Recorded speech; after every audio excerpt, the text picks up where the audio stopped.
মানববন্ধন এর সম্মানিত সভাপতি প্রেস ক্লাব কর্তৃক আয়োজিত এই মানববন্ধন আসলে মঠবাড়িয়া উপজেলার প্রায় 5 লক্ষ মানুষের জন্য। আমরা ফুটপাত দিয়ে হাঁটতে পারছি না, রাস্তা থেকে যখন হাঁটি যানজটে ঘন্টার পর ঘন্টা দাঁড়িয়ে থাকতে হয়, না হয় গাড়ি থামিয়ে রাখতে হয়। আমরা পুলিশ গেটের নামে সংকুচিত করে আমরা জমি দখল করে নিয়েছি। আমরা দেখতে পাচ্ছি এই যে মঠবাড়িয়া মৎস্য মার্কেটটা করা হয়েছে, তার পিছনে বসে গরু জবাই করা হয়। খাল্লা পানি তখন দেখা যায় রাত্র থেকে 3টা থেকে সকাল বেলা 11টা পর্যন্ত পানি শুধু লাল আর লাল। এবং মঠবাড়িয়া সদর ইউনিয়ন পরিষদের এই বাথরুমের যত মালমূত্র সব খালের মধ্যে ছেড়ে দেওয়া হয়। ওই খালে দেখা যায় শুধু মাল ভেসে যাচ্ছে। মানুষ কি করে পানি ব্যবহার করবে? আমাদের ভূমিদস্যুরা খাল দখলবাজরা আমাদের পুকুর খাল দখল করে স্থাপনা গড়ে তুলেছে। কত তাদের টাকার প্রয়োজন হয়, কত জমির প্রয়োজন হয় আমাদের জানা নেই। আমরা এই বিড়ম্বনা থেকে মুক্তি চাই মানুষ।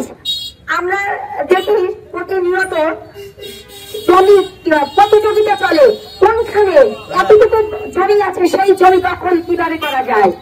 আর যারা দেন তাদের প্রতি আমরা আজকে বলতে চাই, এত লোক কেন? সাধারণ মানুষের জমিগুলো এভাবে ভূমিদস্যুদের হাতে কেন তুলে দেওয়া হচ্ছে?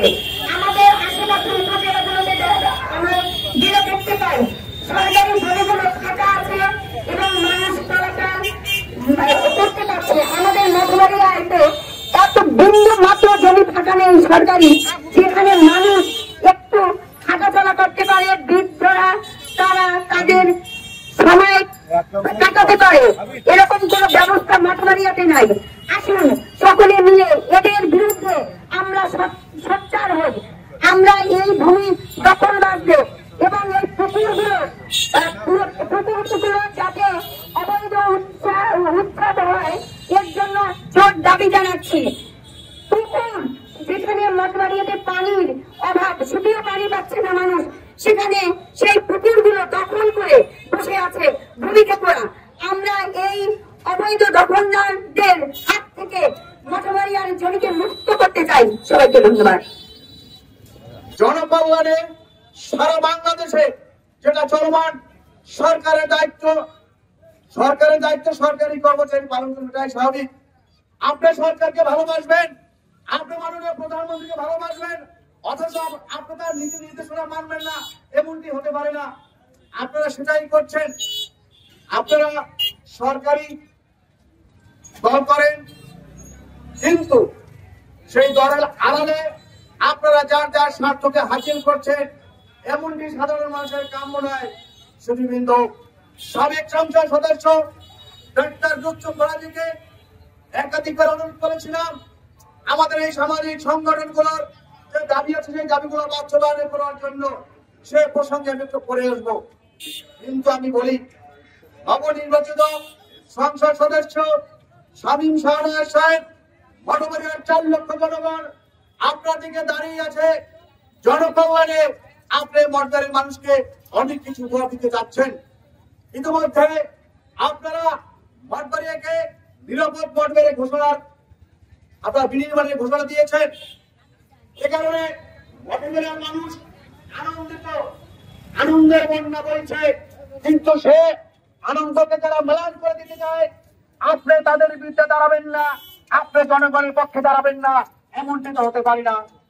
আপনি সংসদে যে কথাগুলো বলেছেন গতকাল শুনেছি, মঠবাড়িয়ার মানুষ অত্যন্ত আনন্দিত হয়েছে।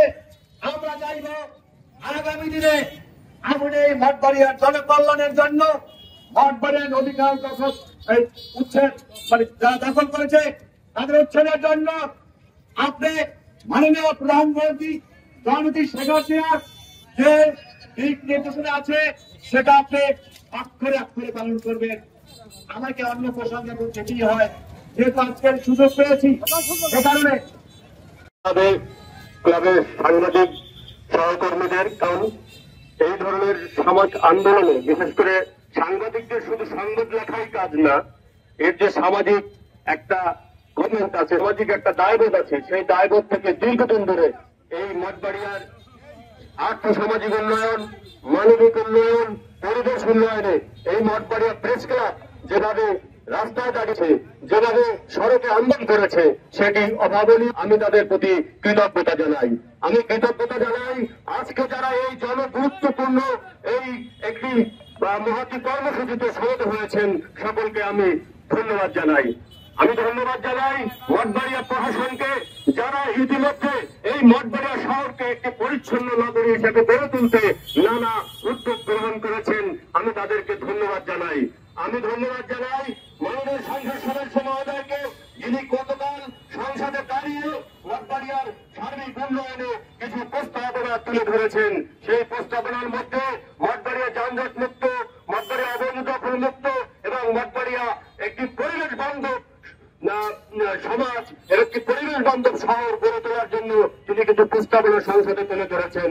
আমি অভিনন্দন জানাই মঠবাড়িয়ার সাংস্কৃতিক সংগঠকদের, আমি অভিনন্দন জানাই মঠবাড়িয়ার কবি, সাহিত্যিক, শিল্পী, শিক্ষক যারা এখানে আছেন, রাজনীতিক সকলকে। বক্তব্য তেমন একটা দেই না এই কারণে বক্তব্য হলে গন্ডগোল লেগে যায়, কিছু মানুষের সমস্যা তৈরি হয়। কারণ আপনি যখন সত্য কথা বলবেন, আপনার শত্রু দাঁড়িয়ে যাবে, আপনি সত্য কথা বলতে পারবেন না। এই সমাজ কিন্তু একটা অচলায়তন সময়ের মধ্যে দিয়ে যাচ্ছে। আমরা এই অচলায়তনের সমাজকে ভাঙতে মঠবাড়িয়া প্রেস ক্লাবের এই জনকল্যাণমুখী সাংবাদিক যারা আছেন, তাদের ঐক্যবদ্ধ আন্দোলন আরো বেগবান করতে চাই। আমরা মঠবাড়িয়া শহরকে একটি পরিবেশ বান্ধব শহর হিসেবে দেখতে চাই।